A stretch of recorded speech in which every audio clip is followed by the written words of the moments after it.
I did not have emotional intelligence. I also did not have the self-esteem to say, like, I deserve more than this. I did not have that. And so when we are with someone abusive, we will see their good side every once in a while, which is their mask. That's not really who they are.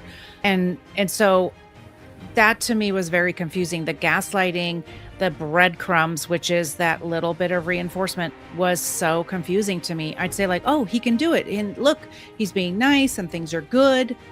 But then the cycle would just be there over and over and over. But I did not know I was in abuse until after, because it's so hard to leave a relationship like that. I think when you leave any relationship, you might want to look at, like, what were the patterns I saw or put up with, things like that. And so he told me for years that nobody likes me. He told me that for years. If you start to heal, then you can see what the patterns were and whatever. But at the time, no, I just was unhappy, because I would think anytime I talked to him about anything, he blames it on me. It was my fault. We couldn't have conversations. There was always an issue with women. He would always say he would stop things, but he wouldn't. And so I didn't know how to, what I thought, set a boundary. Boundaries are not walls. Boundaries are doors to get to you.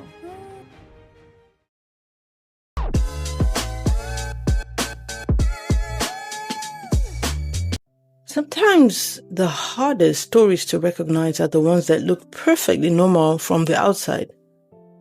What if a person everyone calls the nice guy is the very person that is making you question your worth behind closed doors?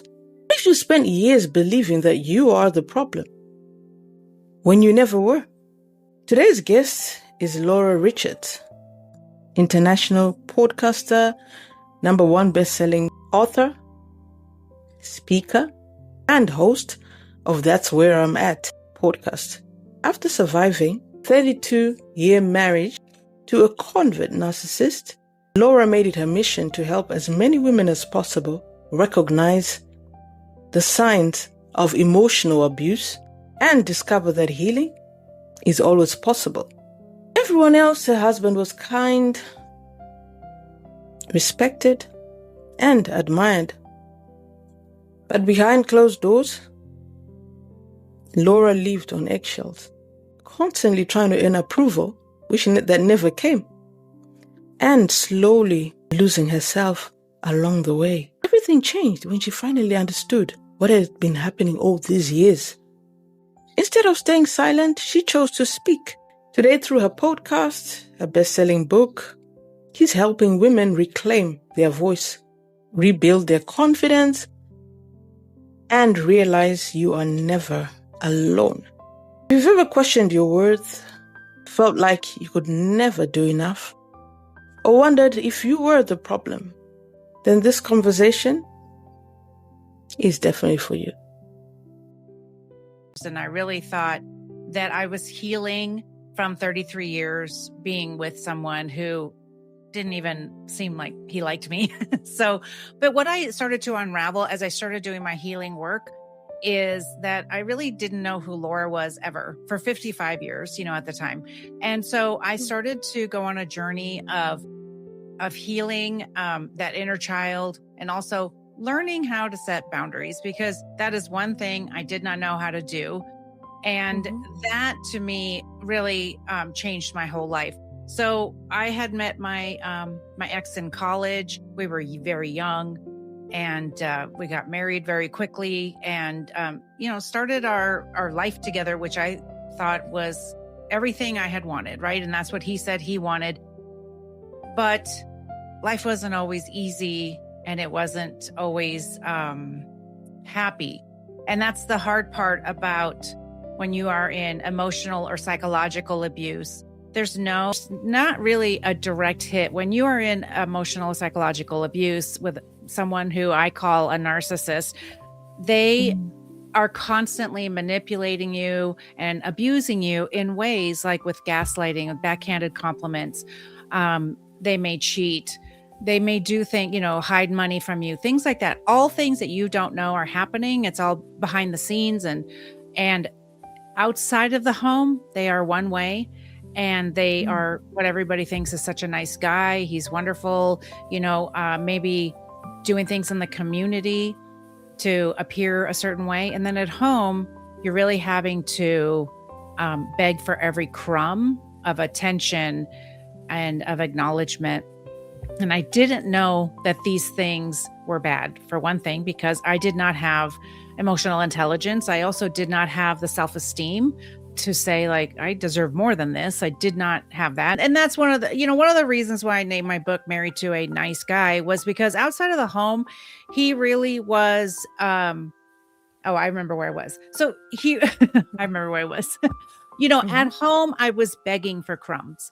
And this is the thing with someone who's abusive. A lot of times you are going to have the experience almost like a slot machine. With a slot machine, there's reinforcement. It's a positive reinforcement. Every once in a while, you'll win. And so when we are with someone abusive, we will see their good side every once in a while, which is their mask. That's not really who they are. But we'll see a good side and we'll say, like, oh, this is what I want. I want to get back, because this is what you're trying to do the whole time. You're trying to get back to that person that you met at the beginning, who was love bombing you and sweeping you off your feet.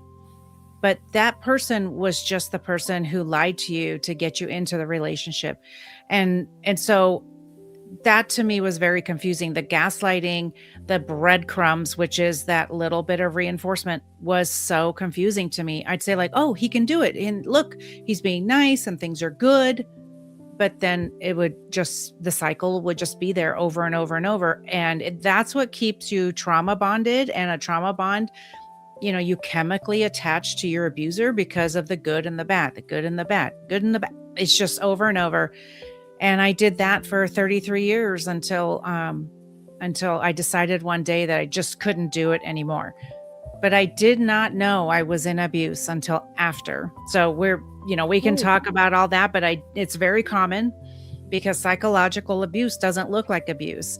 It's very confusing. And my generation, I'm Gen X, my generation, unless you were hit, it wasn't abuse.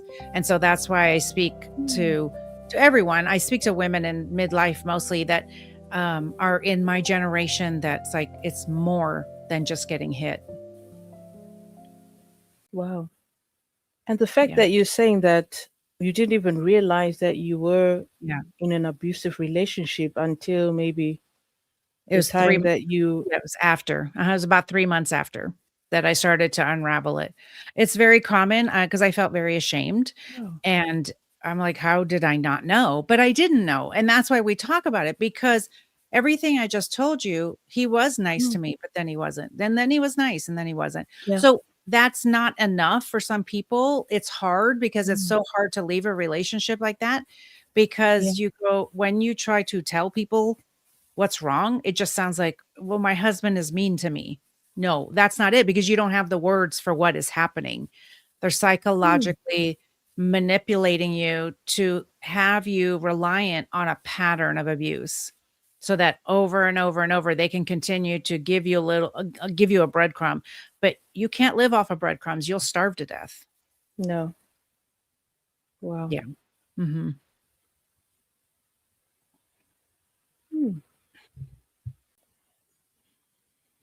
I'm actually gobsmacked. I'm gobsmacked. I'm actually thinking that there are a lot of people out there, yes, who could be in that same situation and they don't even know. So did that look normal? Did that feel normal for you at that time, Laura? Well, no, it didn't, but I also didn't know. And so I was very unhappy, but I was being told that it was my fault. And this is why I think when you leave any relationship, you might want to look at, like, what were the patterns I saw or put up with, things like that. And so I just started to heal myself and say, like, he told me for years that nobody likes me. He told me that for years. And so if that is happening, I left the relationship saying, like, I need to go heal this and say, like, okay, if I don't even like me, and if he didn't like me, so let me go figure this out. Is this really something that's going on? And as you start to heal, then you can see what the patterns were and whatever. But at the time, No, I just knew, I just was unhappy because I would think anytime I talk to him about anything, he blames it on me, which is a pattern of abuse. It's called Darvo. They turn it around onto you every single time. Right. Excuse me. When everything was my fault. We couldn't have conversations. There was always an issue with women. He would always say he would stop things, but he wouldn't. And so I didn't know how to, what I thought, set a boundary. Setting a boundary is not telling other people what to do, which is what I always thought, because that's what I was taught, right? Setting boundaries is telling people what you will do if they don't change their behavior to be in relationship with you. Boundaries are not walls. Boundaries are doors to get to you. So if I have a boundary, I want to actually continue the relationship with you. When I set a boundary, it's not to stop the relationship with you, because I could just be like, okay, bye. If I want to set a boundary with you and say, like, I can't always, if you say you're going to do something and you don't, this does not work for my relationship, and I don't want to be in that relationship anymore. So I didn't know any of that. And that's why I teach healthy boundaries now. But healthy boundaries come along with loving yourself. And I did not love myself. And I didn't think I was worth anything more. And, everybody says, oh, marriage is hard. And, we hear so many different things in society, and women are just taught and societalized that you kind of put up with it. You stick by your man, and you take, you do all the things you're supposed to do. And maybe what's that? What did you say? Take it on the chin. Yes, right. And it's like, it's not okay. It's not our job to change another person. It's not my job to heal him. If he has issues and they're affecting me, you take care of that. But he told me, and many people have said this, narcissists will tell you straight out, I have nothing to work on. There's nothing I have to work on. If you have an issue with what I'm doing, you should go to therapy to deal with it. And so I did. And that's where I found my voice. So I'm glad he sent me to therapy. Oh, well. Good for you. Yay. Well done to you. Right. There's something that you say that really stuck out with me. And this is for anybody else who's listening, to that man, that woman that is listening. Yeah. There's something that Laura said, and that is, she talked about boundaries. And you said boundaries are not a wall. Boundaries are actually a door. Yeah. To have like access to you. Right. Exactly. Yeah. A door. Yes. And listen, these are things too with, I'm sorry, excuse me. These are things too that you think about. When you open the door to somebody, when you open the door to a visitor, you don't let everybody in, right? Some people, you talk through the screen door. Some people get to come in and kick off their shoes and stay a while. Some people just come in, do whatever they need to do, and leave. And so people have access to you in different ways, and the door is the boundary, and how you'll allow them to have access to you. Wow. I love that. The door is the boundary. Very interesting. It's the first time I've heard something like that. Normally people think of walls when we talk about boundaries. Right. Exactly. And that's what I thought. And as a recovering people pleaser, I'm no longer a people pleaser, but many of us were people pleasers, right? And we think that we have to take care of everybody. And so boundaries, oh my God, I'm not going to tell anybody what to do. They might not like me. Yeah. Boundaries are very easy now when you think about that. No, it's what I'm going to do. So I have people who have crossed my boundary. I've had conversations with people saying, I just don't like that. It doesn't work for me. And they say like, oh, no, I won't do that anymore. And then they do it. Oh, it was very easy for me to walk away because you said you wouldn't do it and you did it. And so I don't have any problems with that. I've given people tons of chances, but we are adults. And if you want to stay in relationship with me, we have to come to an agreement on how we're going to treat each other. Absolutely. I 100% agree with you on that one. 100%. So Laura, for someone that is hearing your story for the first time, how would you describe what your marriage looked like inside your marriage versus how it looked like from the outside? Can you just? I curated a facade. It was beautiful. My family was perfect and everything was perfect. You know, I posted all the good pictures on social media and everybody looked happy and everybody was happy. And Mm, of course, we have to remember we don't post usually the negative things on social media. We don't say, like, today I exactly. had a fight with my ex or with my husband or something. We don't usually do those things. But I curated the facade because I was in survival mode and I needed people to believe that everything was okay. On the inside, there was he maybe would not talk to me. The silent treatment is a form of abuse, it's a form of punishment. Maybe he wouldn't talk to me. He would go do things with other women. He would criticize every single thing that I did. And to the point where you're walking on eggshells. And people who are in abuse know exactly that. Like, you don't know when the next criticism or change is going to come in their behavior. And so my home was not peaceful. Everything was a criticism. And I was told certain things, like I was told I was a bad mother. If I was cooking dinner, I'd say, "Do you want to eat this dinner?" And not all the time, but he would say, "No, that doesn't have any value for me. It doesn't matter if you're taking care of me." And I'd say, like, "Well, this is how I want to show you my love. And also, I love cooking dinner. Like, what's wrong with that? There's nothing wrong with that." Mhm. And he would say, Yeah. "No, that's not what I'm doing. It doesn't have any value for me." So the criticism was too much. And when I would say, like, "Why do you say things like that? That's really rude. Like, who talks to the Yeah. person that they love like that?" He would say, "You should work on your self-esteem so that when I criticize you, it won't bother you." Okay, Oh, let me tell you what he's really saying. I am not going to change my behavior and I will not be held accountable for my behavior. You have to work on yourself so that it won't bother you.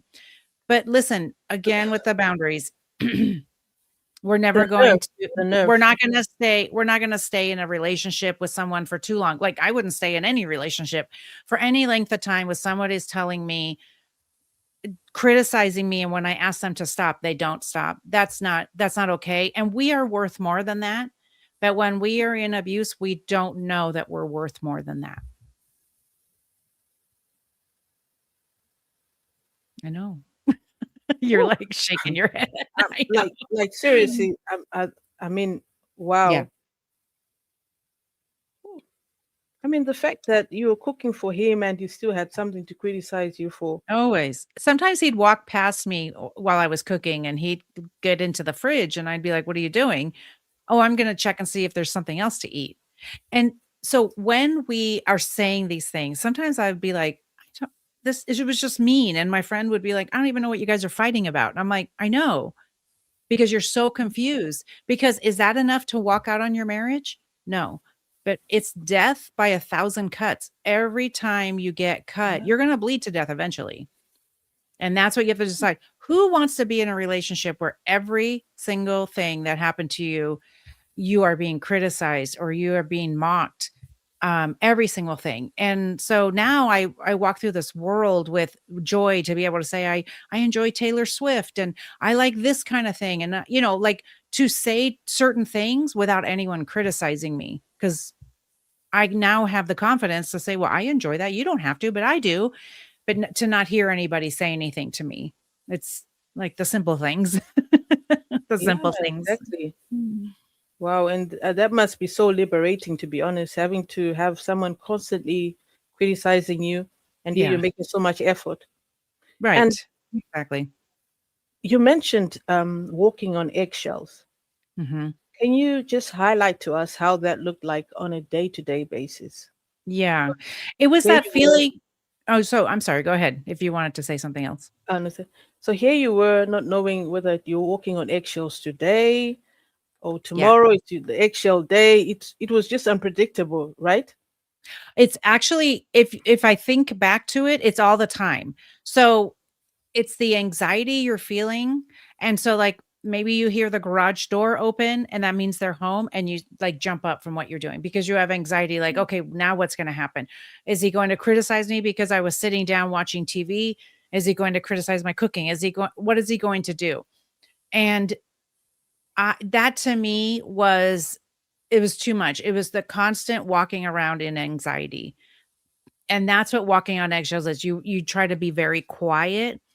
You try not to make any loud noises. I'm like, Why?" I would say to myself, "Why do I live like this?" But I didn't know what was going on. And I thought, if only I could explain myself just a little bit better, he would understand, and then I wouldn't have to live like this. And he would say, "Yes. Oh, I understand now. Of course, I will stop doing those things." But look, they know exactly what they're doing. I know nobody wants to hear that because they think that, "No, they don't know Yeah. what they're doing." Yes, they do, Um, because they do we not think that. abuse everyone. They are not outside the house abusing people. Now, other narcissists are, like malignant narcissists.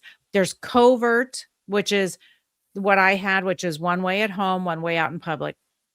And then there's overt. Overt is, they're all the time, they're nasty. They're talking about how wonderful they Mm. are. So everybody knows them a certain way. They might be like the president of a country, things like that. So so we're gonna we're gonna see things like that where they just will tell you to their face, "I'm the greatest thing ever." And so people outside the home people outside the home are gonna it's harder when you have a covert narcissist, because when I started to talk about what had happened to me, people were like, "Really? But he's such a nice guy." Yes. He is a Mm. nice guy to you. And so that's the thing, is it's hard to reconcile, because he would say, "Everybody likes me but you." And I would really feel like it was my Wow. fault. And I would think, "Well, why don't I like him? Like, why does everybody else like him but I don't?" And I would be so confused by that. So it's all that manipulation. And so the eggshells are questioning your entire life, every single thing, because you're being gaslit, and you're anxious, and so you are not you. To the way I walk around in this world now, to just have peace, and I can wake up, and if I turn on the TV first thing, I don't get like mocked by that, or I don't get told like, "Oh, you're so lazy," things like that. And those are the kinds of things that are just priceless to me. And they're really common sense, like, can you not talk to people Mm. that way? Right? I don't know, You but know, they're insecure. it- definitely insecure. Yeah, Yeah, definitely. And listening to you, certain things might seem like it's little things, but this is real serious things. yeah, He was just chirping on you little bit by bit, but correct. every day it's like he was taking something away from you. Can I ask you a question, Laura? Mhm. Would you say that at some point you're afraid of him? I was never afraid of him, but I was afraid he would leave me, and so I was desperate to hang on. So I was never in physical, danger, um, and there are plenty of people who are in physical danger, and if they're not, even if they don't physically harm you, sometimes they will threaten you with, like, I would just love to kill you right now, things like that, or they might punch the wall next to you because you're next. Do you know what Mm. I'm saying? Like, so Yeah. I was never in physical danger, but I was terrified that he was gonna leave me. And also, I didn't wanna be alive at the end, and he wasn't the one who was going to kill me, because I was so depressed and so sad Mhm. about my life that I didn't know how I was gonna go on, and I've heard this from so many people. It's such a sad state. I said I wanted to check myself into, like, a mental health facility, or Mhm. I didn't wanna be alive, but I didn't have a plan, but I just didn't wanna be alive anymore because the life I was living was so horrible. And I don't know why, but, this is very common. So many people have said this. Yeah. Yeah. I was desperately hanging on. I'm like, I don't wanna divorce him. I just don't understand why Mm. he won't X, Y, and Z. Yeah. His parents are still married. My parents were married and together for 60 years. So we have people in our families who are married. But also, if we think about it, like my generation is really one of the first generations that is Mhm. saying no thanks. I mean, not Yeah. everybody just in my age, but we don't Mhm. now. in the United States need someone to like a man to sign for a home loan or a credit card, things like that. I mean, Yeah. that's only happened in the last 50 years, but now women have choices. And so now we can say, yes, I want to leave. Where frankly, my mom, my grandmother, they didn't have those choices. And so when people are saying like, grandma stuck by grandpa forever, I'm just like, she didn't have a choice because she was going to go No. nowhere. She was going to be shunned in the community. She was going to have nowhere to live. She probably wouldn't have even been able to get a job because if you weren't married, that was an embarrassment, things like that. And so we have choices now. And so I don't promote divorce, but I don't promote staying together if you're in abuse. And even if you're in the church, and I talk plenty about that on my channel as well, because I was in a church, and there's plenty of people who will give you information on that as well. If you feel like you are in a religious environment where you think you can't get out. So, yeah. Interesting. You mentioned something on the grounds of him making you feel like him telling you that a lot of people like me. I don't Yes. understand why you don't like me. Did that Yeah. not play with your psyche at some point? Did you not Oh, at some point start to question yourself? Like, could it be yes. me? That's the thing, is that's what it was, is that maybe it's me. Maybe there's something going on that I don't see. But then sometimes I'd also be like, yeah, but he's a jerk to me. Is he a jerk to them? And also, I also believe that when you have a different relationship at home with your spouse, you're talking about boring things like bills and taxes and things like that.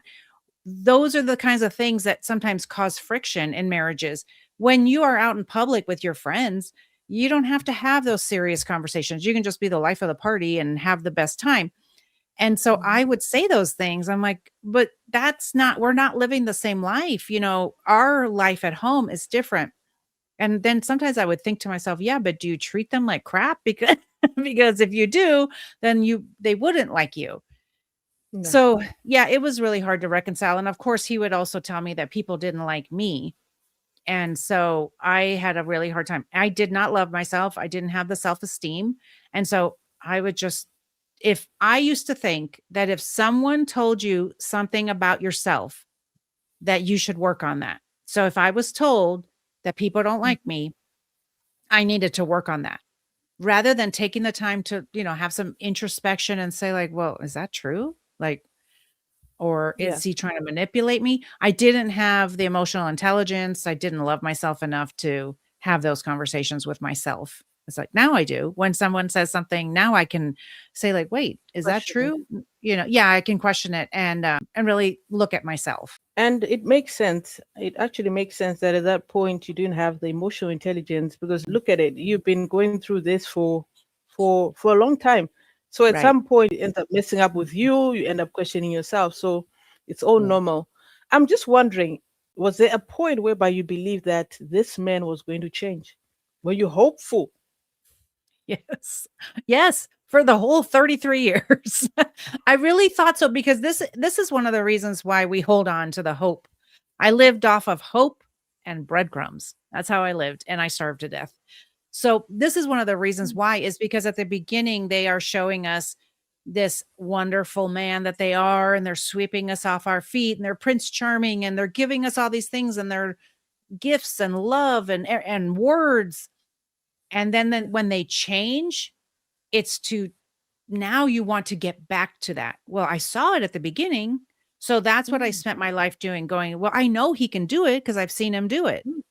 And every once in a while you'd get a breadcrumb and he would be pleasant again, or he would be nice again. And I'd be like, see, I knew he could do it. So now it's fine. Now things are going good, but they don't stay good. And so you live off of that hope. And it's so exhausting. It's so exhausting. So you can't live off of hope and breadcrumbs. I did that for a lot of years and I starved to death. So.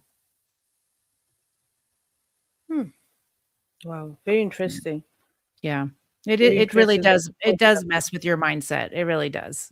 It does. And obviously, I can imagine that there's no way of knowing that I'm now messed up.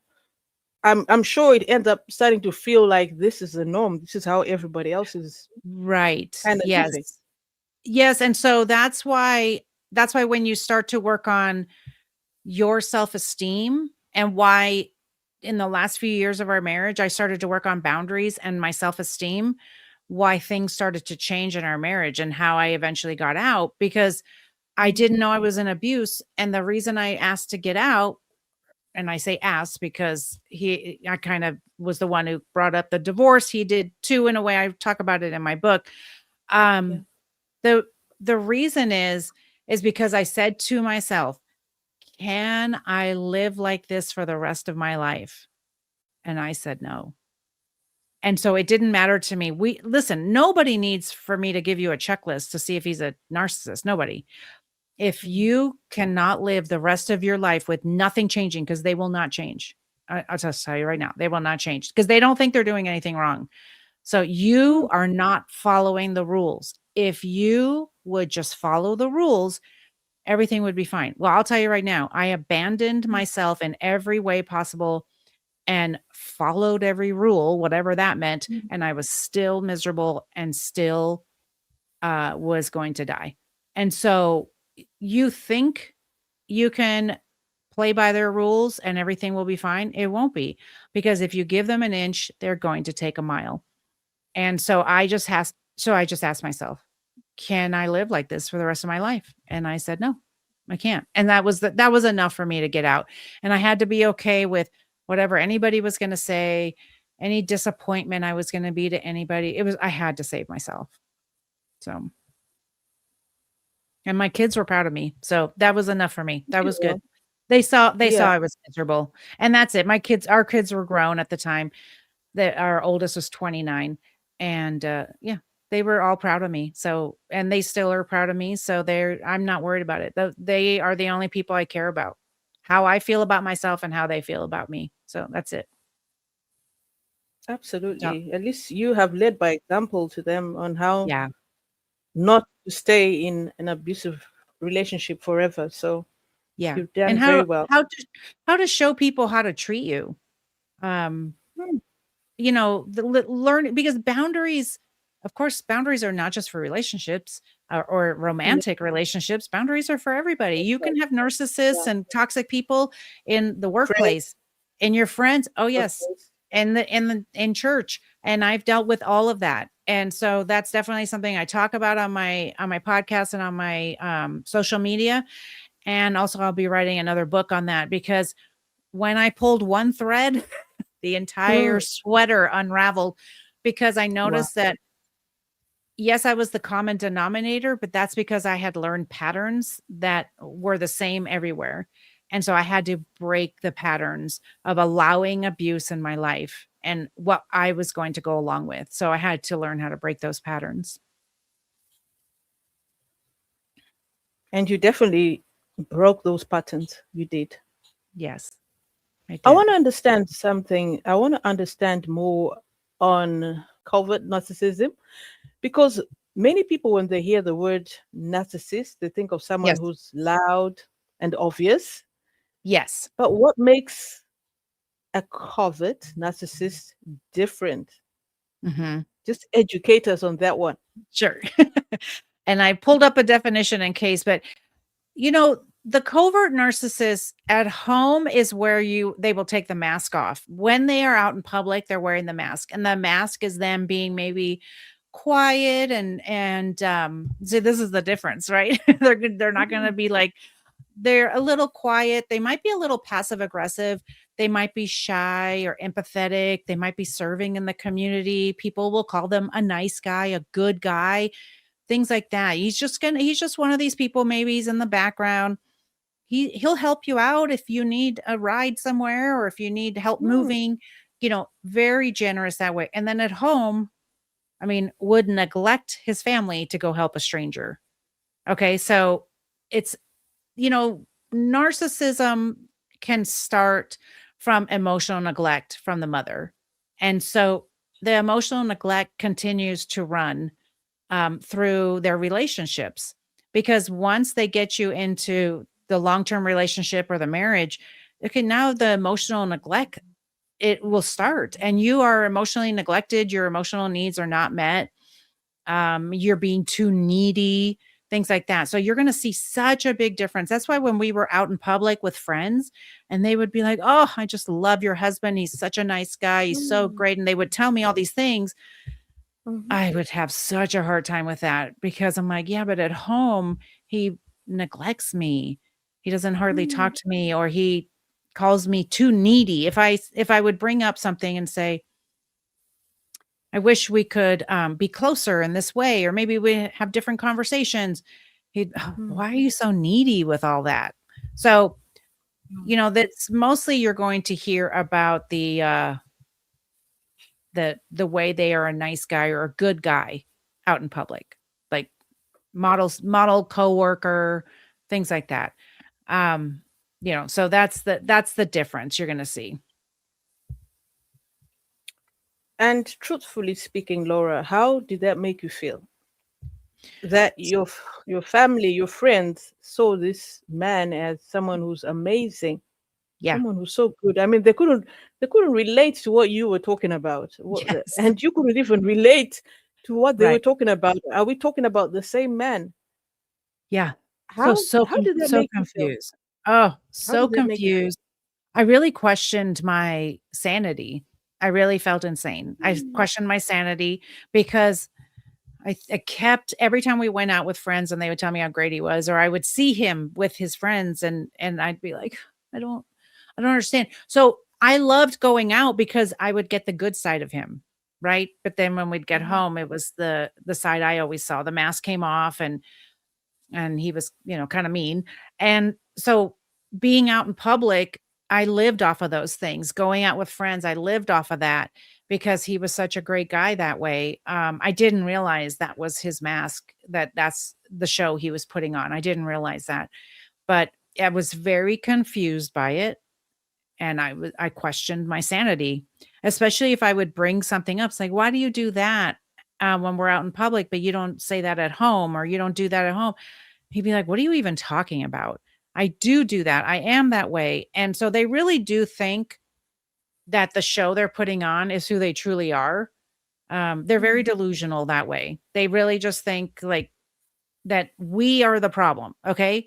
You, the victim, are the problem because you are questioning mhm, them and you are maybe trying to bring something to light. You're trying to hold them accountable for something. No, that's not okay. You are the problem because of that. So I felt insecure, insane. Um, I felt really sad. I felt sad that this was my marriage. So that's how I felt. And I know a lot of people understand this and feel this way. And so if you're listening to this and you feel that way, it's mhm. not normal and it's not okay.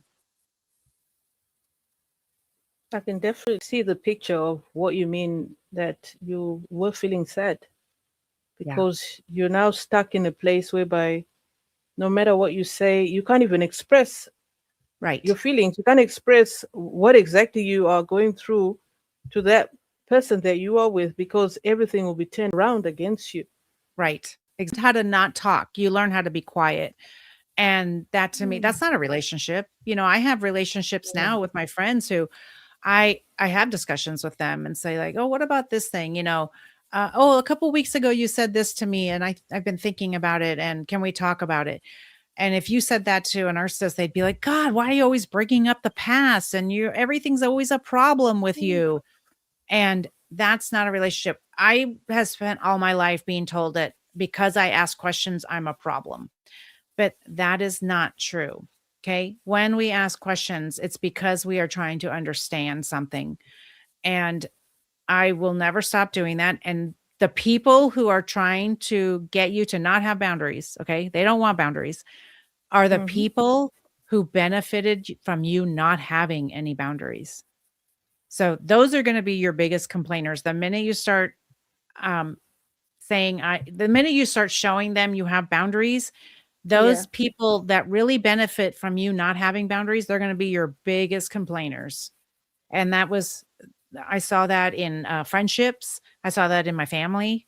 I saw that with Mhm, my husband. They did not like it when I started setting boundaries. And all those people are, there's certain people, I don't want to say this too much because someone will be Yeah, sad about yeah, it. But let me yeah, tell yeah. you, when you start changing and start setting boundaries, you will lose people because they only want you to stay the same because that benefits them. But you have to think about yourself. It's going to be okay if someone leaves your life, someone leaves your life, then that gives room for the new people, the good people to come into your life. Let the bad ones slip away. So, Absolutely. Let the bad people sleep away through the door. yes. Bye-bye. And The then door of and then boundaries. close it and lock it. Yep, yep, yep. And because you also mentioned that you were a people pleaser, I want to believe that when you stopped people pleasing, a lot of people were not able to, take it really well. Right. Listen, people pleasing does nothing because no one is pleased. Because Nah. you can people please till you're blue in the face and you will not have anyone who's happy and you sure won't be happy. So no people are pleased No. in the people pleasing. Because people who are toxic in your life, they are going to demand that you people please, right? And demand that you give them everything and do everything for them. But they may not even say thank you. They're going to move the goalpost and say, like, Mm-hmm. this is what I expect from you. And then the minute you run towards that goalpost, they go, well, no, no, this is really what I expect of you. That wasn't enough. And it's never enough. And so I don't do people pleasing anymore. Of course, I consider see the people pleasing is very toxic. We consider It is. others, right? We consider others. We think Mm-hmm. about others. We talk with others. And you and I, if we were going out to eat, we would have a back and forth of where we're going and what we're doing. And if you felt Yeah. uncomfortable somewhere, you might say, I don't want to stay here. I feel uncomfortable. I wouldn't, say Change the something. goalpost. Yes, and go like, but Sandy, too bad. We're already here. That's just the way, We're already here. Too it's too bad. bad. We Mm. wouldn't, and you're so difficult. We wouldn't do those kinds of things because when we have Mm. healthy emotional intelligence and healthy boundaries, and our goal is a relationship, our goal is communication. Okay. No matter if it's friends or coworkers or whatever, if our goal is relationship or communication, healthy communication, then we will listen to others and we will talk to each other about what's going on. Absolutely. The interesting thing is, whilst you were talking about the people pleasing and how you can never please human beings, to be honest, Yeah. not even the Most High can please human beings anyway. We are Right. beyond pleasing. And you spoke of how you try and please people, they change the goalposts. Yeah. And whilst listening to you, I realized that even though we're talking about it could be your ex or some of the relationships that you had, it just dawned on me that these are some of the conversations that we can also have with our children. Yes. People Yes. pleasing, because we don't know how they interact with people out there, their friends. It just made me realize that these kind of things need to be mentioned. That don't try and be a people pleaser. No matter what you do, you'll never please anybody. Oh my gosh. Yeah. You won't be pleased. They won't be pleased. Everybody. And it's good to have these conversations and thankfully setting an example for my kids. Even though they were adults, we learned through my example. So it's hard because, the narcissist might try to manipulate them, but I just went out of my way to heal myself and to actually have some healing with my children, to apologize for some things I may Hmm. have said over the years. And then they apologized to me too. It's never too late to Yeah. have healing with your grown children or with someone that maybe you've had in your past. That doesn't mean they have to accept the apology. That doesn't mean they have to um, give you the time or space to apologize, but it's never too late if you do have that opportunity. And that's something that I really wanted to work on, to the point where my kids said, you've really changed as a person. And they mean that in a good way. I'm much Hmm. more calm. And they started to see that even before I left the marriage. They started to see, Hmm. because I was in therapy, and they saw how hard I was working on myself. And so that's why they were proud of me when I decided to leave, because they saw how miserable I was and how hard I was working. I feel like, not that I have to have any reason and I don't have to have a Mhm. justification for leaving, but I Yeah. do feel like I did everything I could to save the marriage, because you have to have 2 willing participants, and I didn't have Mhm. another willing participant. He was doing whatever he wanted to be doing, and everybody has that choice. And so you don't have to have any reason to leave. Everybody can decide on their own, but for me, I know that I did everything I could before I left. You absolutely did. I mean, to be there for 30, is it 33 years? Yes. Yes. Yeah, you did the best you could, honestly. And Yeah. I want to believe that the minute you walked away, you walked away. I did not look back, but let me tell you that I thought I was getting rid of the problem and everything was gonna be sunshine and roses. It's not. Mm-hmm. You are going to have to heal and grieve. You are grieving a person who's still alive. You're grieving your future. You're grieving what could have been, and I did not wanna hear that. I had friends who said, you're gonna grieve, right?" And I said, "What? Gonna Yeah. grieve? What does that What mean?" is They said, grief? Yeah, it's like a death." It's so sad. Anytime, even even if we both agree to leave the marriage, it's still sad. So Yeah. I was very sad, but I just decided to go on my healing journey. And so it's been over 3 years, and there's still times where, not that I don't miss him, but I'm very sad about this future I was building with somebody. Yeah. Things that could have been, the years I feel like he took from me to be a soft mom, whatever that may mean, like just a softer mom that I was. I yelled a lot, I screamed a lot because I was very dysregulated. I was in abuse, I was very sad. I was being told I was a bad mom, and I was at home with my kids and taking care of them and doing all these things for them, taking them to activities and taking care, and our youngest child has special needs, and taking care of him and taking him to therapy and all this stuff. And to be told I was a bad mom, I was a very Wow. dysregulated mom. I did a lot of yelling and screaming, and that's what I grew up with as well. So I didn't know any different, and I didn't know how to control it.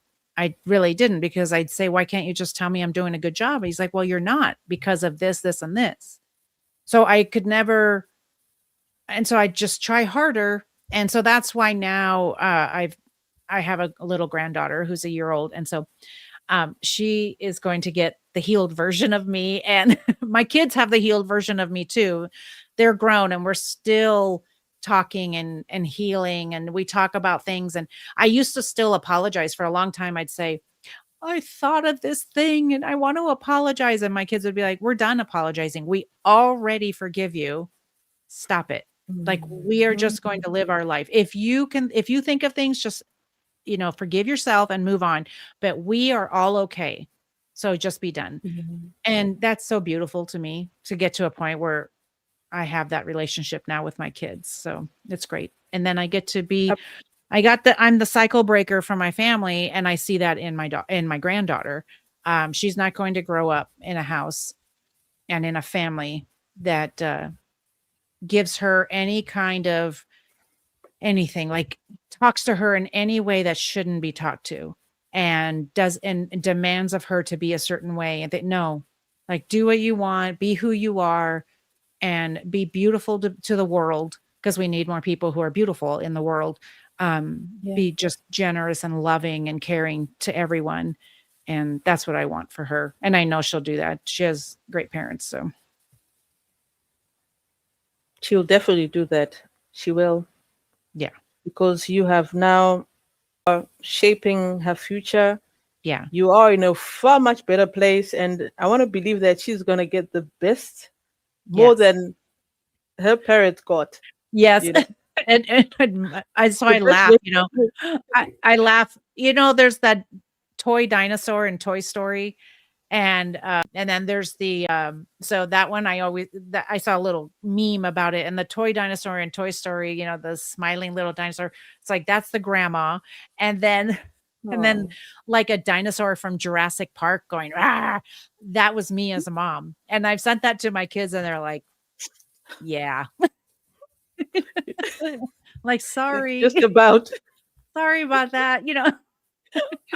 But That's I'm the trying. truth. It's not too late to change. Yeah. And I'm glad you touched on how you were around your children at that time, because Yeah. I was going to ask that, because I was really Yeah. wondering how you were given the situation that you were in. Yeah.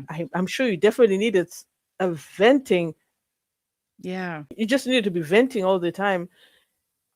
Right. And But it's not healthy, right? It's not no, healthy to do that.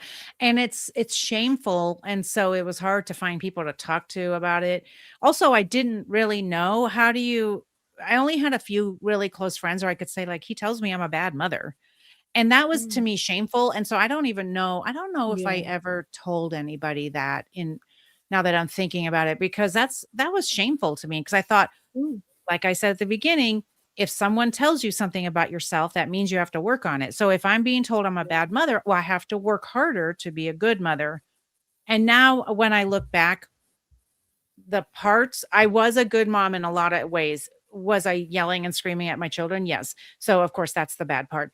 But the things I was attempting to do, the life I was trying to build, the things I did for them and the home I was building for them, that was my attempt at what I thought was being a good mother. And I think I was on my way to doing that, but then I didn't have the support at all.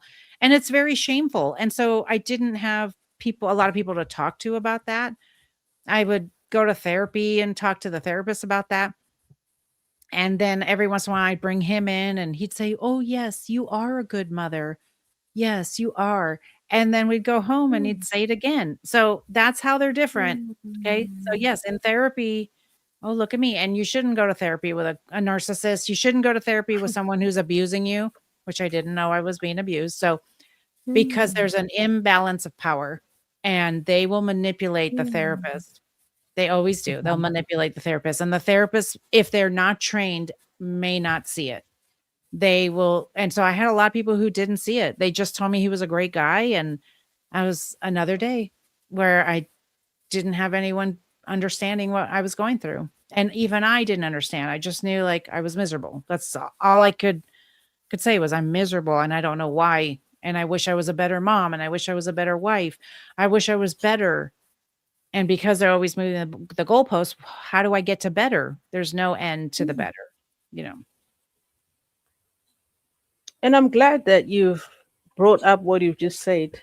So this is to my audience, those that are watching Mhm. and could be in the same situation, or maybe what she said so far sounds familiar. I want you to take note of what she said. Laura has just said that do not go for counseling or do not go and see a therapist with a narcissist, because they know their way around the Mhm. therapist. Mhm. If they're not trained, they're not gonna know. They're not gonna see it because not everybody some of the things you'll hear are like, you need to try harder." It was a lot of stuff was my fault. When we would leave, I'm like, "Okay, another person to tell me that I'm at fault." And it was very confusing. The last therapist we saw, and we were divorcing a month later, the last one, Mhm. this was my last ditch effort. She told me he was handsome, and what was I complaining about? Laura, just give me a minute.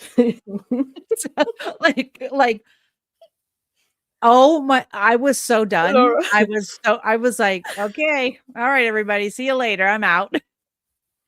Like, Laura, who's this listening? therapist was therapist number what?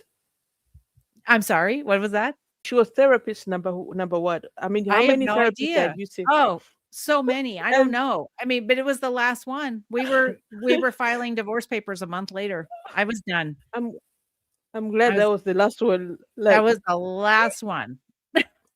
She was it. And so what you have to do is you have to go to therapy, and also you can do coaching if you want, but especially if you don't know you're in abuse. And I'll tell you, a lot of people who were with a covert narcissist don't know they're in abuse. And that's why I'm talking to you guys about these little subtle signs and what's mm, happening. And especially if we've grown up being told this by our families as well, that we're difficult, that we just didn't build our self-esteem growing up. I grew up with a lot of shame. We grew up with some trauma. Nothing was taken care of. So if all of this is sounding familiar and some of these things are like, yeah, that happens to me too. It's not okay.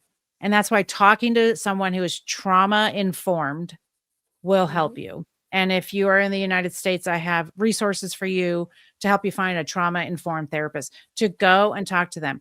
You can never change the person who's abusing you. They will tell you they will change.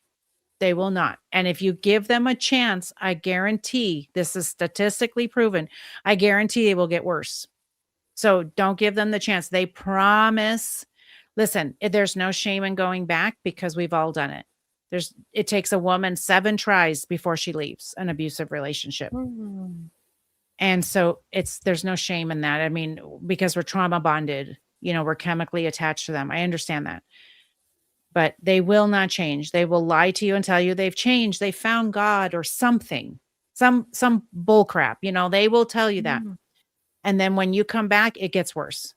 And it's just going to be harder for you to leave. So, and just be very careful, especially if you're in physical abuse. I have tons of resources for anyone who'd like to check out my website, tons of resources to help you. If you want to leave, if you're thinking about leaving, if you want to talk to me, I have tons of resources for you. And thank you for bringing up about having to see someone who's a trauma informed. Yes. Because I'm sure many people think it's just about going to see a therapist or just going for counseling. Right. And they don't really know that there's a specific type of person that they need to be sitting down with. Right. They have to understand. You shouldn't have to explain that if you are being, say, ridiculed for cooking dinner, things like that. They have to understand that you are experiencing abuse. And, that's why I want to go to trauma informed, because a regular therapist, maybe who's not trained or someone who doesn't understand, might just tell you, well, maybe you should call him before he leaves work. Maybe he doesn't want you to cook dinner. It's like, it's not about that. It's not about that. It's about the goalpost constantly moving. There's never going to be the right answer. You can try, but let me just save you time, because I did it for 33 years. I already tried for you for 33 years. Nothing worked. Not one thing. And I won't ever do that again. And I don't want you to have to go through that. Let me save you time. Let me say, they're not going to change, even if they tell you they are. Absolutely. And those are hard truths, hard pills to swallow, but it's the truth. Yes. She's been there for 33 years. She's tried it. She's got the t-shirt. Yes, exactly. Yes, I did. I tried everything. So let me tell you, anytime I talk, when I'm coaching women, we all have such similar stories. And look, many of us have stayed for decades. And so you are not alone. You are in good company. I have a support group with people from all over the world in the support group. And we all share so many of the same stories. So you're not alone. Definitely. You're not alone. You're definitely not alone. Before I go to my next question, I just wanted to just say something. You mentioned you went through about 7 therapists, or I don't know if I gave you a number, but it was just lots of them. Yeah. Okay. All right. Well, the thing that just came to my mind was just 7 is the number of completion. So yes. So let's just say it was 7. Yeah, and we'll go with 7 for now. Number 8, and you know what 8 is? 8 is the number of new beginnings. So we'll go with 8. New beginning. New beginning. Yeah, we'll go with 7 and 8. Yeah. New beginnings. So looking back now, Laura, what were some of the subtle signs you wish you had recognized earlier? Yeah. At the very, very beginning, because I can look back now at the very beginning of our relationship, everything moved very quickly. We got engaged very quickly. We got married very quickly. He was saying, I love you right away. And all of that is meant to swoop you off your feet and to really hook you in, right? And lock you in? To hook you in so that you are like so that you are attached to them. Because every time they're giving you those dopamine hits of like, I love you and you're beautiful and here's a gift and all these things, that's part of the love bombing. That feels very good Mm. to us, of course. That feels very good. But you do not need to rush. And I wanted to be swept off my feet. I wanted to be chosen. I wanted to be loved. And so it wasn't a red flag to me then. Why was I in such a hurry? What was the hurry? I don't know what the hurry was, but that's what he did. He just we quickly got engaged. He was saying I love you really fast and it's like, "Hey, just slow down there." So those are some of the things, and then also I don't have specifics, but just some of the backhanded compliments. And Mhm. sometime one time he threw his keys at me, but he threw them next to me. Things like that, that it's like, Wow. why did I put up with that? Well, I put up with it. I know very much why I put up with it. I wanted to be chosen. I wanted to be loved. So I know that's Mm. why I put up with it. And now I can see the patterns of why I did the things I did. But then no, I was just like, well, I just have to put up with this. And he didn't mean it. He apologized. He didn't Mm. mean it. So and I was also trained to not question things. And those are the patterns that we look at for abuse, not only in the abuser, but also in ourselves. What are we putting up with? Not to shame us, but to just realize our patterns. So I put up with a lot of things I shouldn't have because I was scared to be abandoned. I was scared to be alone. I was scared to not feel lovable. So those were the triggers for me and why. So I would ask yourself, when someone is starting to reject you or they're doing something and, backhanded compliments and you bring it up, why, if they are being rude to you, why are you like dismissing it? Why are you allowing it? That's why we start building our self-esteem and our self-love so that we don't allow those things. You mentioned something very interesting. You said that I was trained not to talk. Yes. Who trained you? Well, a couple places, my family, society, you know, women who don't, especially in the United States, but I think we're societalized very similarly around the world. Mhm. Yeah, That true. if yeah, I think we really are. Mm. We're trained. Women know exactly what I mean. We're trained to not ask too many questions. If you go along with things, being quiet, not being difficult, maybe being the good girl, doing all the things you're supposed to do, whatever that means. You'll end up with this great life. But that's not always the case. And we're allowed to have a voice. We're allowed to Mhm. say what we want to say. I think it's okay that when someone is being rude to you, you're allowed to say that wasn't okay. Like, I Mhm. don't know why you thought it was okay to talk to me that way. But we are not trained for that. So, oh no, no, no, don't talk that way. Don't be rude. Sometimes bringing up your needs, you will be told you are being demanding and rude and you're a Mm. problem. That's to stop you from talking. That's to stop From you talking. from asking for your needs to be met. You're allowed to be considered. You're allowed to make noise in this world. You're allowed to. And if we don't, with current events, we see what happens when women are not allowed to speak and men are the only ones Yeah. doing the talking. And I speak like that only because those are the statistics. Okay. So narcissists are Yeah. often men and they're often abusing women. It's just the way. So that's just usually the way I speak. You can move it around however you need to. Those are Mhm. just the statistics and how I usually speak. That is so true. Those are definitely the statistics. So, how does being with someone like that, or how did being with someone like that affect your confidence and your sense of identity? Yeah. Well, I didn't know who I was for sure. And so what I hear from women that I work with or in my groups, they say things like, I want to get back to who I was. And Mm. I understand that, but really we're going to build we're going to build a new identity because we're going to start unraveling that's what I started to do, was unravel, and why I noticed that, no, I've never known who I am, because we have a role in our family systems, right? Yeah. Excuse me. We have a role in our family systems, and we play a part, and we do things a certain way. And so maybe we know who we are, maybe we don't. And if we're not Mm-hmm. encouraged to have this identity or to be a certain way, we might not really know who we are.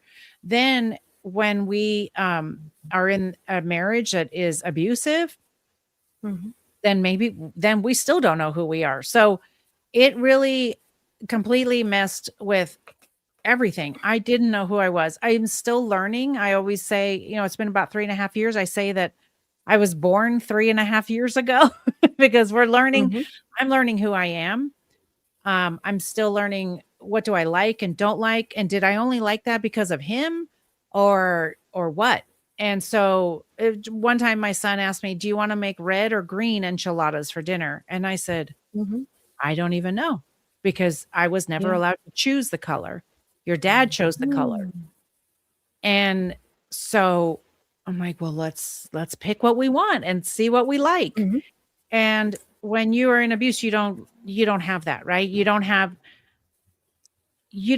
the like the place and the safety to make decisions and fail. And so that's how you're going to learn who you are. When I was in therapy, after my divorce, my therapist said, say yes to some good things so that Mm-hmm. you can learn what you like to do and not like to do. So you can learn who you truly are. And so you're going to unravel it all and figure it out, and you might be a completely different person. And this is the other thing too. A lot of people have given up hobbies and interests that they liked because the narcissist really didn't want them to do it anymore, or it just wasn't any fun to, like, say, be painting or something, and then be told, well, that's ugly, or you're not very good, and you'll never be any good. Things like that, where I believe that you should just be able to do whatever you want. And even if you're not going to be the world's best painter or make money, you can just have hobbies. But Yeah. you're not allowed to do that when you're with a narcissist and when you're with somebody abusive. And so a lot of people will pick hobbies back up, or they will try new hobbies. And that's some of the things I did. I tried pickleball. I started painting. There's things, like, just because I wanted to try it. Why not? Mm-hmm. To see, am Yeah. I gonna do I like this? Do I not like this? Because you have the freedom, and you also don't have, like, the anxiety weighing on you of, like, "Oh, no, I can't do that because he won't let me." You now have the freedom, and you'll learn who you are just by walking through the world and trying new things. That's right. And you also don't no longer have that burden on your shoulders, the pressure to try and please someone who's beyond pleasing. Yes, So, exactly. Yes. Yeah. Laura, I've spoken to a number of women who describe constantly having to feel like they're second guessing themselves Yes. and feeling like they're always the problem. And I've seen how easy it is to just internalize the blame when someone keeps flipping the scripts, keeps flipping the narrative. Why do you think so many strong, capable women end up questioning Mhm. themselves Yeah. in these kind of dynamics? Well, the main tactic of a narcissist is gaslighting. And so gaslighting is meant to confuse you, and it's a pattern of control. So it is meant to have you questioning yourself so that you will not use your own thoughts to maybe look too Mm. closely at what's going on in your marriage or in your relationship or their behavior. So, gaslighting is meant to confuse you, and it's meant to control you. And so we are taught that we can't rely on our own thinking, because Mhm. when we do bring something up or say something, no, that's not what I said. And no, that's not a good way to do things. That doesn't seem right. And so you Mm. question every single thing about you. And that was kind of a scary thing for me when I left my marriage. I thought, what am I going to do? Like, how am I going to figure Yeah. things out? Because I don't know how to do Mm. things. Oh, guess what? I knew how to do plenty of things. I've known how to do lots of things. to the point where my dad even said, "Are you going to be okay?" And I said, Yes, like why? What are you talking about?" And he said, "Well, I just didn't know if you would be okay. I don't know. It just doesn't seem like you know what you're doing." That's how much he had convinced them Mm. that I really didn't know how to Wow. function without, and I just thought, "You should be worried about him. I don't know how he's gonna function. I'm the one taking care of everything." And that's the thing we have to remember is Mm. women traditionally, we take care of a lot of things in the home, Yeah. and Mm. we're doing the ins and outs of the day and the family. And why we're questioning ourselves is only because they're making us feel like we can't do it. Can we safely say this is like a strategy for a narcissist to make you feel like you are not capable of doing many Yeah. things by yourself so that they still have that hold on you and you will Right. never have the confidence to walk away because you Yes. think, how will That's I do it by yeah. myself? Yeah, that's exactly it. Then you won't leave because you're not very secure. You're not, you'll question, "Well, how will I live and how will I do things?" When you are going to figure that out immediately. I know you will. I mean, if you don't feel like you can, I have plenty of resources with people who will help you, but you can do it. And that's exactly right. It's to keep you controlled so that you will stay and that you will not leave, which I don't know, the whole thing is crazy to me. It's like they don't even treat you like they like you. And so the thought of you leaving, I don't know. The whole thing is just control. It's all It that's is about crazy. control. Yeah. It is crazy, really. You don't like me. You don't want me to leave. Like, really? How can we have I those know. two things in the same sentence? They don't like you. They don't want you Yes. to leave. Yeah. Well, It's like, we're trying to think logically, and it is very illogical. Like we cannot think logically with them. They're delusional and it's all about control. So however they can control us, it's what it's about. hmm, interesting. Very interesting. So, what was that moment when you realized that I can't keep living like this? I can't. I've done 33 years. I Right. can't do another extra year. What was that turning point for you? That light bulb moment that the lights finally Yeah. turned on, turned on. Well, when you get to that point, you don't even want to do one more day. That's how I felt. I just kept thinking about, I'm like, okay, tomorrow I'm going to try therapy. Tomorrow we're going to try this. And I just felt like he was pulling away more and more and more and more. And he was, towards the end, many times they're barely talking to you. They use the silent treatment as punishment. And there was just so many things going on. I felt like he was seeing somebody on the side, all these different Hmm. kinds of things. And I just, every time I bring it up, you make such a big deal about everything. Hmm. And I think I started to wake up and see the patterns of every time I tell him to stop something, he doesn't stop. Every time I ask him to work on something, he doesn't do it. And I got tired of that. And that's when I Hmm. asked myself, can I keep doing this? And so it's not usually one thing. It's usually like a slow burn to get there. Every little thing, it's the boiling frog syndrome, and I have an episode about that.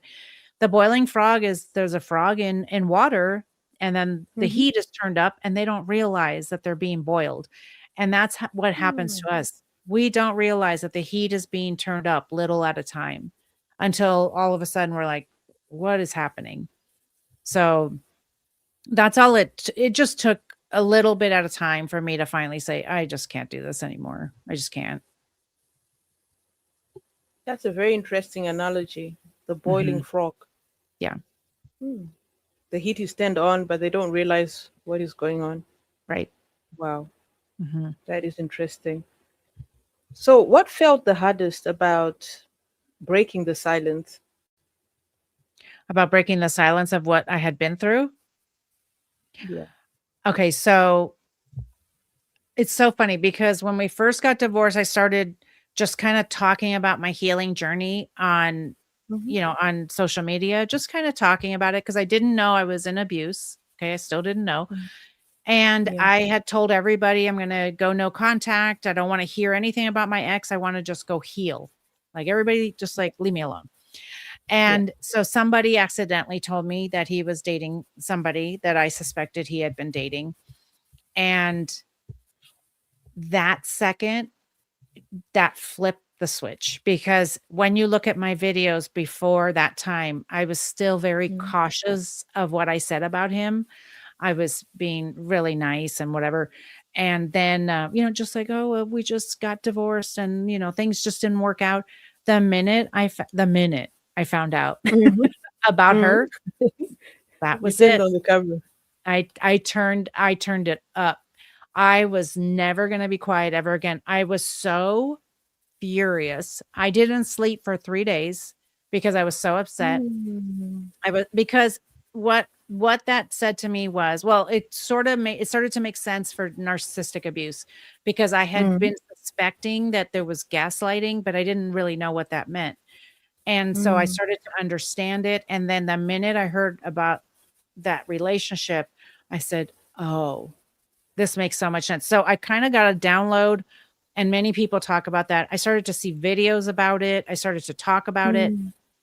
And I started to I came straight out and just made a lot of petty videos on social media, called him right out. I don't ever say his name, but people know who he is. And then, and I didn't start a podcast until 6 months after that point. And, Right. but I just needed to talk about it. And I started to get told by people not to talk about it. And don't call Mm. it abuse. No, he didn't hit you, so don't call it abuse.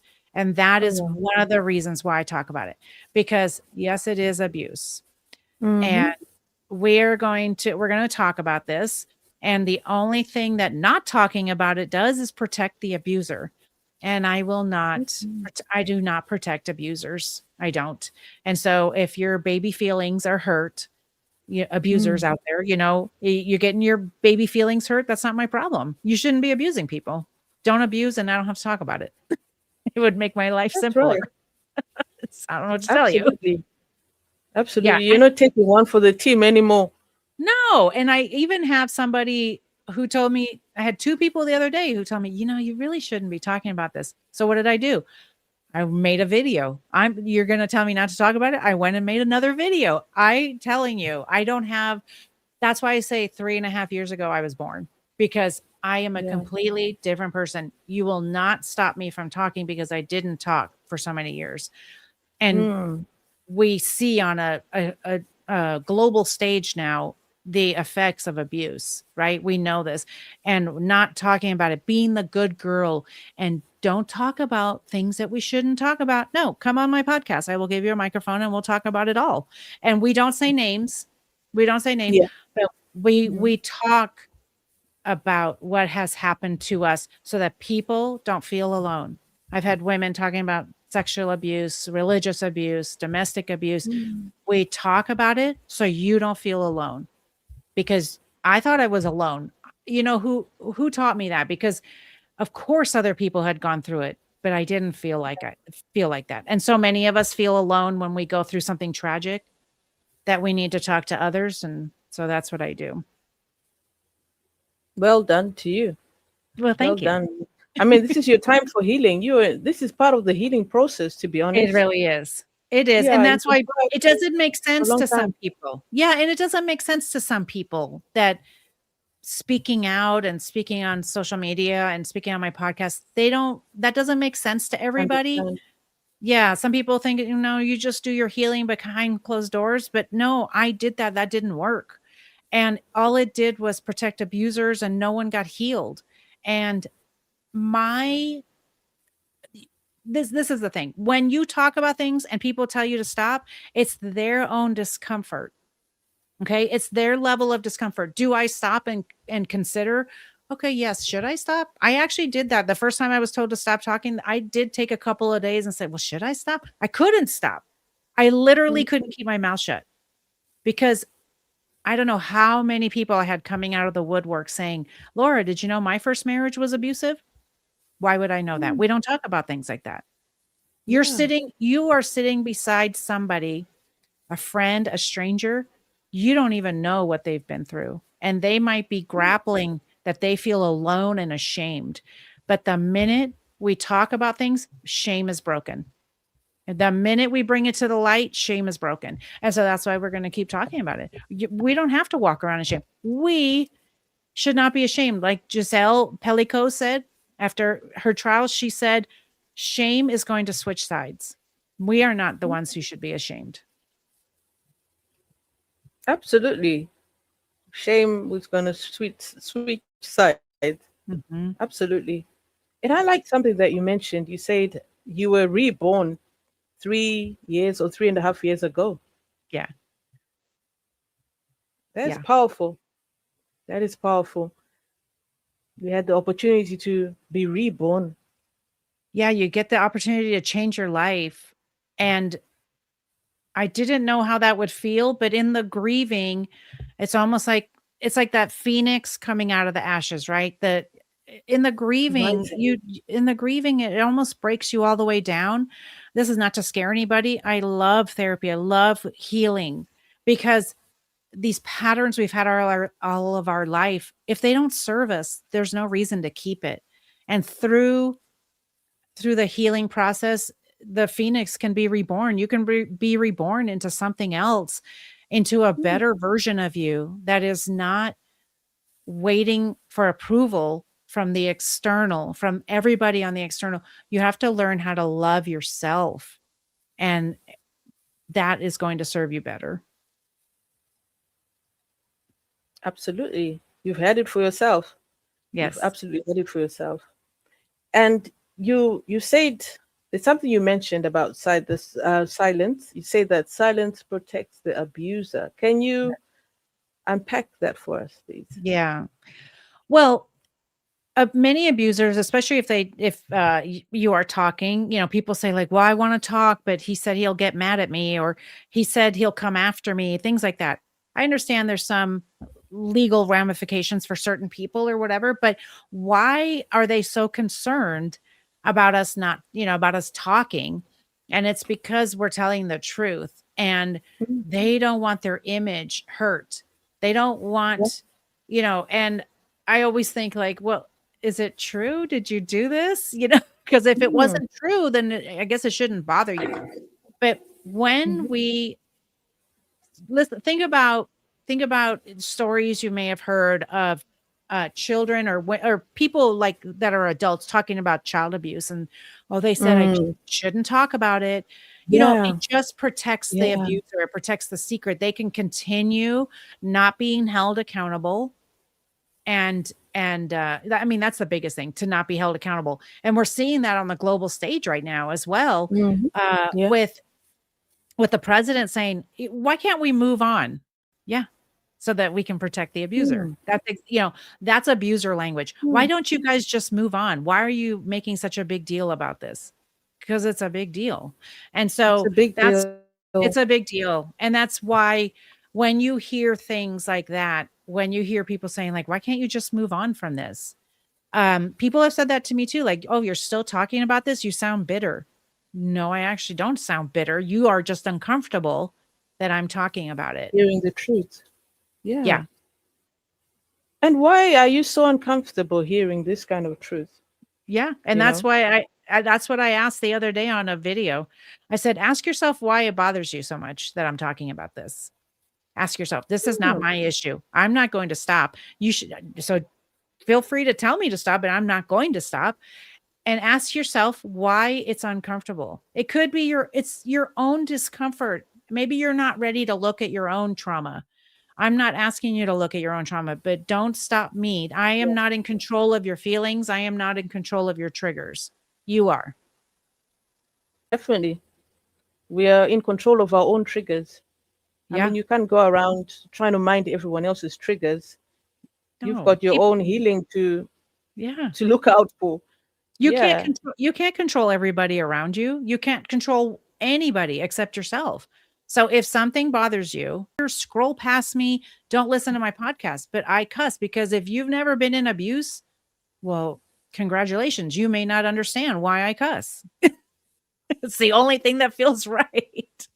So tell me, Laura, after 32 or 33 years of marriage, yeah, How do you even begin healing from something that has shaped much of your life for this long? Wow, it takes a lot of work, and lots of things. So, trauma informed therapy that we talked about. I also did Mhm. coaching with holistic coaches, people who are trauma informed, who have been through this kind of um, abuse, or maybe, very well understand it. So there's Mm. coaches. And also, we need to get those good chemicals back in our brain. So, doing things like hobbies, laughing with your girlfriends, going out and having fun, doing things that maybe you stop doing, trying new things. Let me tell you how important that is. That is so good for your brain. Trying and Mhm. failing at new things. So anything that you can do that would be a positive experience for you. And I will say this, and this is not to shame anybody. I would just want people to hear my story. I was still drinking after I got divorced because I used to numb with alcohol. And Mm. so out of habit, I would be cooking dinner and having wine because that was the way I would numb. And kept Mm. doing that after my divorce. And what I learned was I was not clear anymore. And I really loved being clear headed, clear minded Mhm. when I was on my Mhm. healing journey. And so do what you want, but there's always time for like Netflix and wine, right? There's always time for that. But that may not get you to the place you want to be. If And so just listen to your body. That's what the story is really about. Listen to your body. My body was telling me, you're not sharp, you're not, you're not really thinking clearly. Mm. Listening to your body. We haven't been doing that because we've been shown that we can't be trusted with our own thoughts, but now we can. And so we listen Mm. to our body. Did I enjoy doing that activity? Did I not? Mm. Um, do I like being around that person? Do I not like being around that person? We can choose now. Mm. We get to make those decisions. We are allowed to trust ourselves again. Absolutely, you're allowed to trust yourself again. Yeah. You spoke on setting boundaries, and you also Mhm. described to us what that looked like for you. Yeah. I want you to talk to someone who's listening right now. They don't have boundaries. I don't, or maybe they don't even know that they do not even have boundaries. Right. Or there's that one person who's trying to set boundaries, but they kind of feel guilty about setting boundaries. Yes. What would Yes. you say to them? What's your advice to that person? So what it looked like for me before I started setting boundaries is anytime somebody did something to me, I would get angry. And then, of course, I was told that I was difficult for getting angry. And what I learned later was that when I was getting angry, it's because I didn't know how to use my voice to set a boundary. And so think about what you're experiencing when you're trying to set a boundary. Are you getting angry because people aren't listening to you?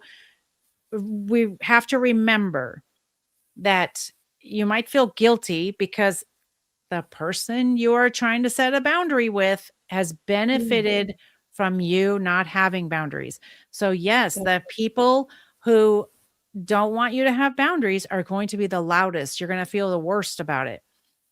But mm. loving yourself, keep working on your self love because loving yourself will allow you to set a boundary.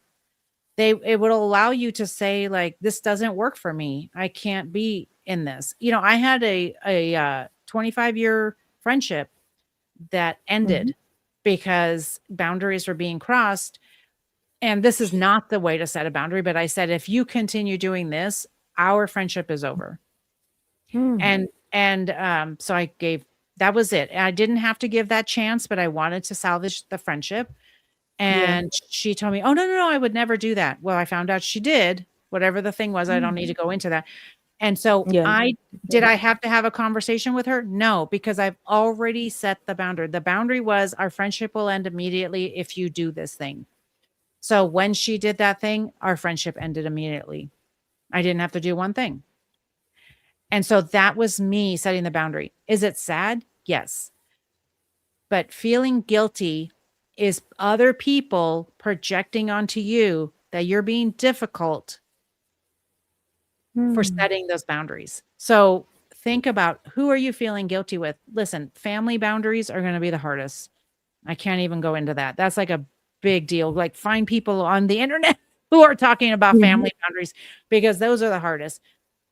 But I'm Mm. talking about in general, with coworkers, with friends, with the general public, just think about that. Um, Feeling guilty, it might not even be your voice. Like, whose voice is that? It could be someone close to you, and they may be benefiting from you not having any boundaries. So keep working on the self-love, and you'll be okay with setting boundaries. You'll be okay with someone getting upset at you. You've heard that for yourself. Keep working on your boundaries. And Yeah. someone might get upset, but just keep working on those boundaries. Yeah. Your I want to self-love. ask something on and self-love. Yeah, Yeah. definitely. Definitely. Absolutely. I want to ask something on forgiveness. Mhm. When we look at some of the faith settings or spaces, Yes. they can unintentionally encourage people to just forgive and move on, Yes. even though there's not been any accountability. Correct. So, my Yeah. question is, how do you reconcile forgiveness with self protection? Okay. Well, I know forgiveness is for us. I understand that. But Yeah. I used to say, well-meaning friends wanted me to forgive and move on. They were not well-meaning, because that was not beneficial to my mental health. Because telling someone who's been abused to hurry up, I always say that. It even comes out by accident. Hurry up is how I felt. Hurry up and forgive him. Hurry up. Because once you forgive him, you'll feel so Wow. much better. No, that's not true. Forgiveness, yes, is for us. And so I had a really hard time with that. I actually mentioned it in my book, because I had a hard time with that. I was like, I know this is for us, but man, he does not deserve my forgiveness at all. Now, does he have control of me? Because when we forgive, we are forgiving for ourselves so that we can move on. Does he have a hold of me? No. Right. Does it? But this is what I will say. You do not have to forgive your toxic ex before you start your healing journey. You don't have to. That is not the first thing you need to do.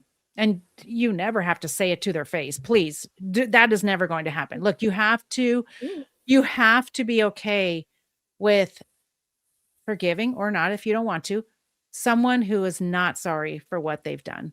And so do not go to them. Do it Mm. in your journal, do it in prayer time, do it however you want to do it, but you do not have to go to that toxic person, okay? Because we want to stay no contact.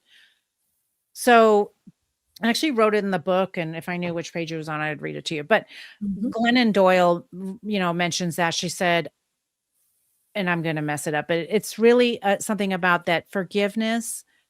Mhm. You may not want to forgive at first. And I think on your healing journey, forgiveness kind of comes along for the ride. As you're healing and doing the work, forgiveness comes along with you.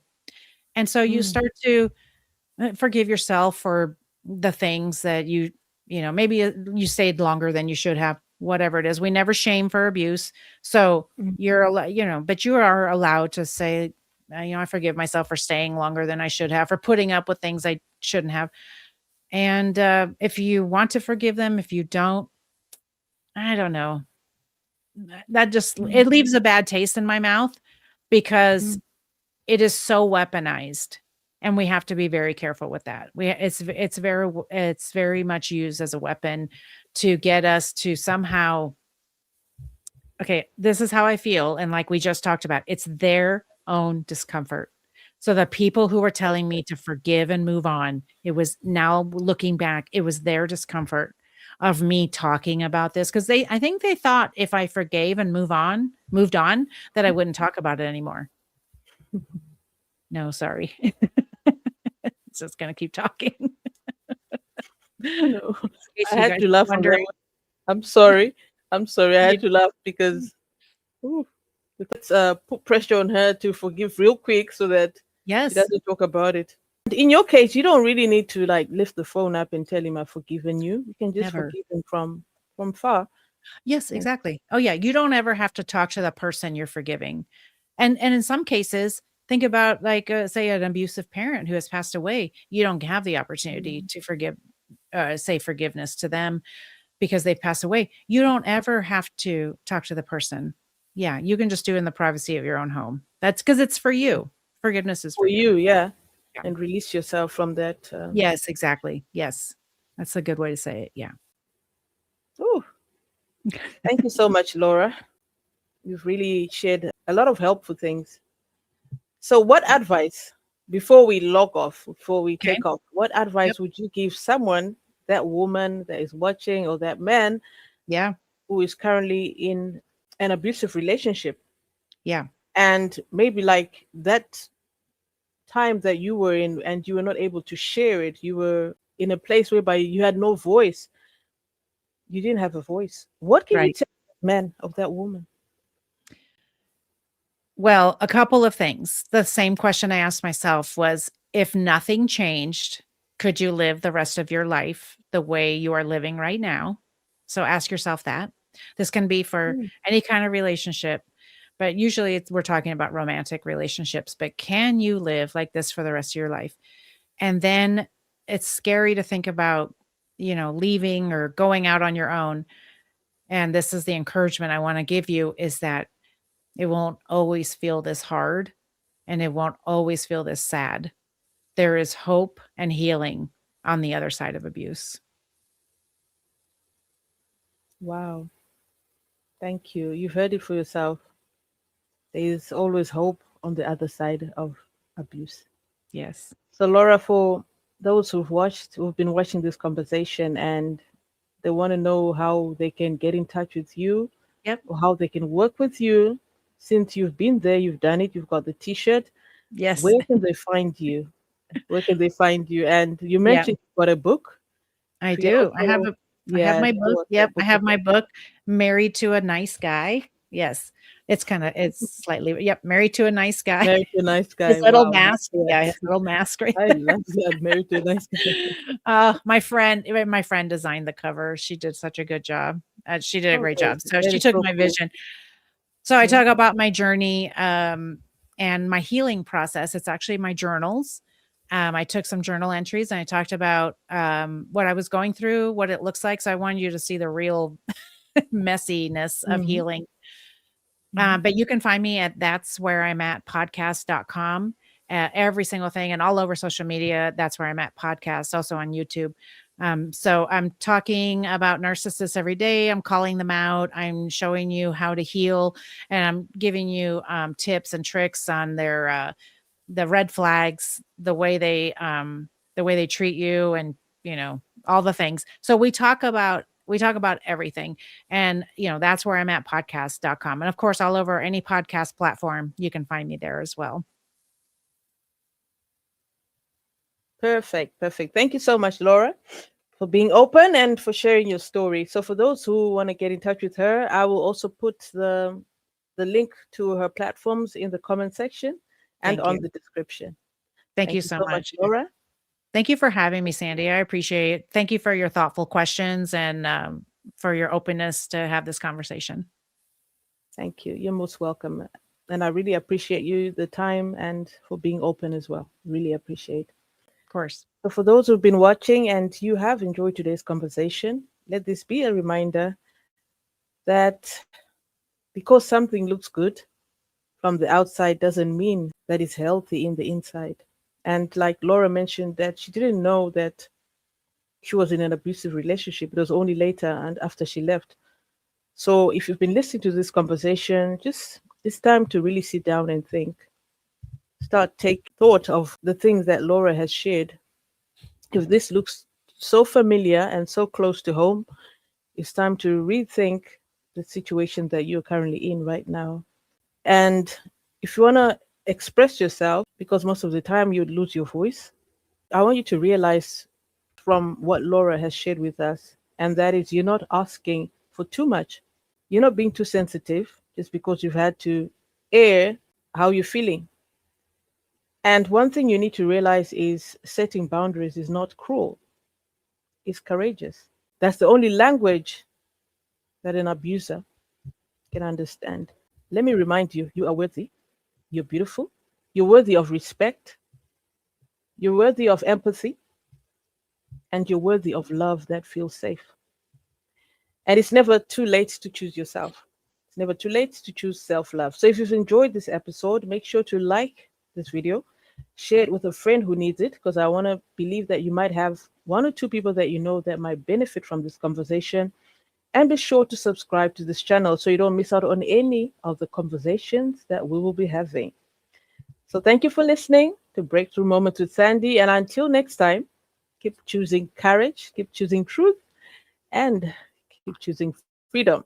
So for now, we're checking out, and to take care. Bye-bye. Bye-bye.